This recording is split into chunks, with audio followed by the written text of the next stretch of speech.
జమవగా సమయానికి కళ్ళెం వేసే కాలం వచ్చింది, ఆ స్వర్గానికి గొళ్ళెం తీసే మార్గం తెలిసింది.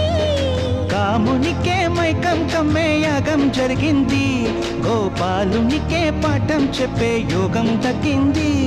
ఆ పాల పుంతని మలవేసి వరించే ఈ పూల పుంతలో పులకింతలు పుట్టించే నీ రసికతకే వేస్తా నా ఓటు, నా అలసటతో వేస్తా ఓటు.